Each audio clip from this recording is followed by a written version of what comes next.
Yo everyone, it's Joseph Torres, the mad boxing genius from BoxingIQ.com, and after a 1-year layoff I am finally back on the YouTube links, here to give you another in-depth prediction and analysis on the biggest and best boxing matches that are coming up. And on deck this Saturday night, it's the big rematch between Sergio Martinez against Paul the Punisher Williams. Now let's break it down and start with the champ, Sergio Martinez. Now he has got a lot of advantages over the Punisher. He's a lot quicker than Paul Williams. He's quicker on his feet, quicker with his hands.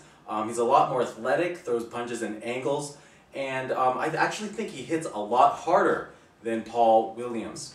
Now, for a guy like this, who's going up against a guy like Paul Williams, his key to victory really is to set the pace.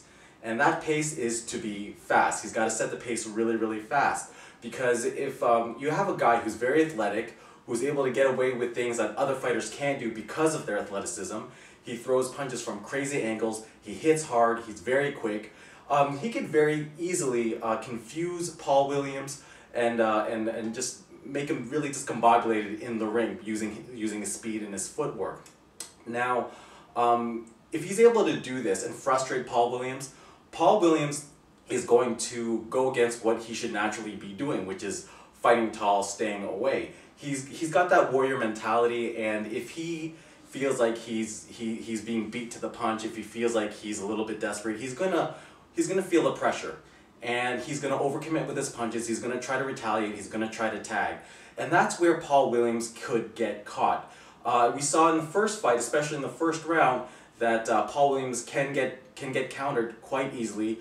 Martinez showed that he can hurt him early in the fight as well as late in the fight. And I really think that's what Martinez needs to do. He needs to confuse Paul Williams and keep him a step behind using his speed and athleticism.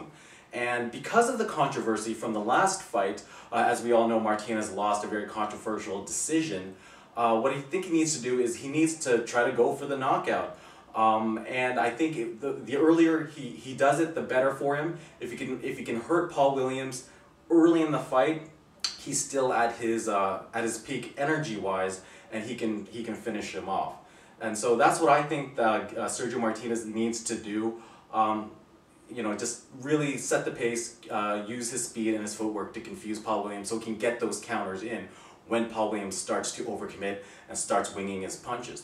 Now, as for Paul Williams, you know, his strategy is very simple. He just needs to use his God-given physical talents, which means using his height, using his reach.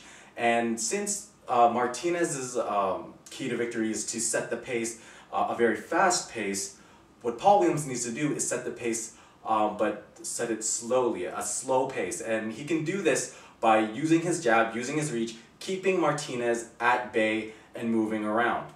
Now, he would want to keep Martinez at bay because you know, he's the bigger guy, the bigger reach, and if you can keep him at the end of his jabs, Martinez cannot get in and tag him. Martinez is very good at leaping in because of the athleticism, however he needs to find his range. If Williams can keep him out of his range, I think this, and do it for a while, I do think that it will frustrate Martinez, and he's going to start making mistakes. He's going to be leaping in with those left hooks and those right hooks just a little bit out of range, and from right there, once Martinez comes in, he can counter him and pick him off and hit him with straight left hands all night long. And also another thing, Paul Williams does have one more advantage in this fight. If you really study Sergio Martinez's, if you study his fights, he usually takes a break somewhere between the 7th and 10th round, and this is really, really key because first of all, you know Williams' style. He's going to try to go for the knockout. He likes to try to knock people's heads off, but you're not going to do that against a guy like Sergio Martinez, who's so athletic, who moves around he's all over the place, as you all know. But you know, if he can keep his punches straight and work the body for the first half of the fight, when Martinez gets into that lull and he becomes stationary, then he can start trying to tee off on his head, try to knock him out.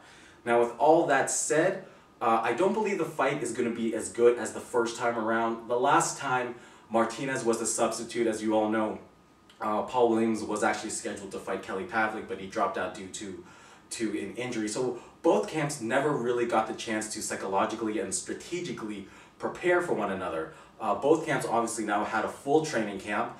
I think both camps are going to be a little bit more cautious at the beginning. I do believe Williams is going to fight a smarter fight than he did the first time around. So I see the first 4 or 5 rounds, Paul Williams fighting smart, using his jab, moving around, trying to counter.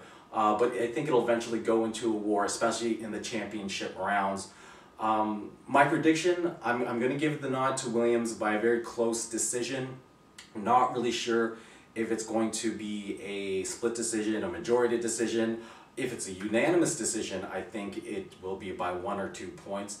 But I do think that they have a set game plan going into this fight. I really don't believe that everything that Paul Williams is saying, that he's going to make it a war, he's gonna take out Martinez. I think he's going to try to box smart for most of the fight. It's a very winnable fight for Paul Williams if he does decide to fight smart. However, he hasn't always shown that intelligence in the ring, even with his most significant victories. But I do believe that the jab is going to be key for Paul Williams. It's going to be a factor in this fight, and he will pull off another very close decision.